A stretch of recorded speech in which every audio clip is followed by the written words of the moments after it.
Who doesn't just, love watching a bubble, that shimmer floating there and then pop? Right. It seems so simple. Exactly. But today we're kind of diving under that surface Mhm. because the world of bubbles, surprisingly complex and honestly, pretty fascinating. It really is. What looks like just a basic kid's toy, well, it actually involves some pretty neat chemistry-specific techniques. Mm-hmm.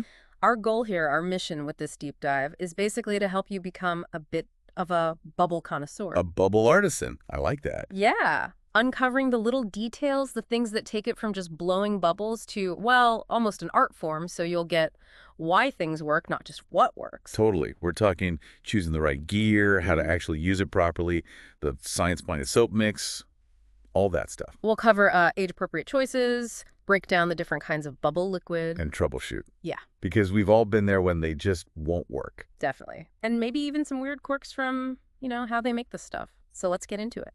Okay, first up, age. That seems pretty critical when you're picking toys, right? Oh, absolutely. Your starting point. For the really little ones, say 1 or 2 years old, keep it super simple. Right. Think easy blow wands, no complex moves needed, or those big wands you just wave.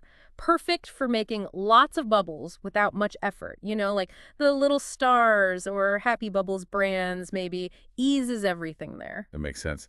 And then as they get a little older, maybe 2 to 3. Yeah, then you start seeing the anti-spill designs. Parents love these. Oh, I bet. Less mess.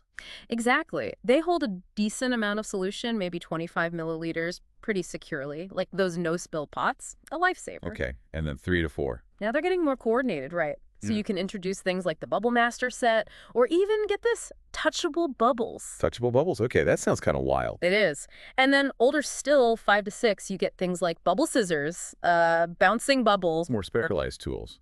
Totally. And 6 plus. That's when the big guns come out. Giant bubble wands, the bigger scissors.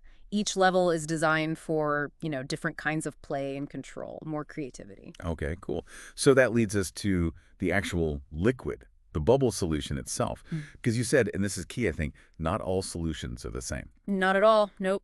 This is where the chemistry gets, well, really interesting. Take the stuff often called super bubble water. Usually has a yellow cap. This isn't just soap and water. Right. What's different? It's got amazing stretch, it lasts longer, and it even has this weird self-healing thing going on. Self-healing. Like if it gets a small hole. Kind of, yeah. It's usually down to specific polymers they add. Gives the film incredible elasticity, lets it stretch huge, resist popping, even fix tiny tears sometimes. That's why it's the go-to for giant bubbles or bouncing bubbles or, professional bubble shows. Wow, okay. So yellow cap for the big, strong ones. What if you just want tons of bubbles, like clouds of them? Then you want what's often called rainbow continuous bubble water. Orange cap, usually. Orange cap. Got it. This one's optimized for making lots of bubbles, one after another. Really continuous flow. Perfect for the classic smaller ones where you just want a huge burst of bubbles. Okay. And then there's that touchable bubble water we mentioned, which, believe it or not, Time magazine recognized. No way, for bubbles. Yeah. After maybe 10 seconds floating, they change from clear to sort of opaque white, and you can actually touch them gently. They'll still pop if they get wet or you handle them too, roughly, but still pretty cool. That is cool. It's amazing how much tech goes into this. Okay, so troubleshooting. We've all had bubble fails. What are the common problems? Let's start with those touchable ones. Right.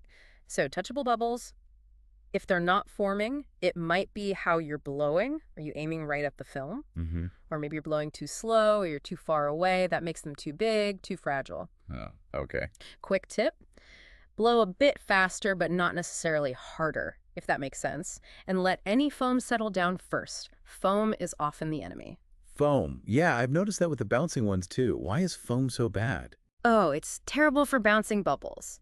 Basically, all those tiny air pockets in the foam mess up the bubble film's surface tension, makes it unstable, weak, popping guaranteed. So you got to scoop it out. Yep, scoop out the foam. And with bouncing bubbles, keep that special glove totally dry. If it gets wet, the effect just disappears. Right, makes sense. And aim for a bubble about the size of a tennis ball. That seems to be the sweet spot for bouncing. Okay. What about those bubble scissors? They look fun, but maybe a bit tricky. They're great, especially for bigger bubbles without needing a whole tray. But yeah, they can be fiddly. Usually if they're not working, you didn't dip them deep enough.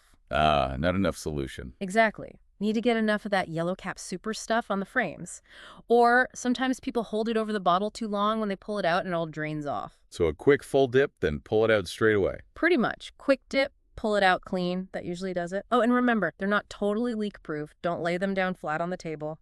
Good tip. So, wow, after all this, it's pretty clear there's way more to bubbles than you first think, isn't there? Absolutely. From the solution chemistry, like we talked about, to knowing the right way to blow for different toys.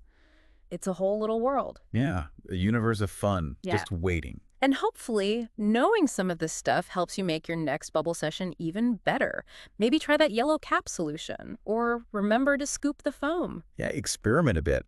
Apply some of these tips. You might be surprised what a difference it makes. Definitely. And maybe as you're out there having fun with your enhanced bubble skills, think about this. If something as simple as temporary as a bubble can hold all this complexity, all these little details, what other everyday things, everyday joys, might have surprising depths just waiting for us if we look a little closer? That's a great thought to end on.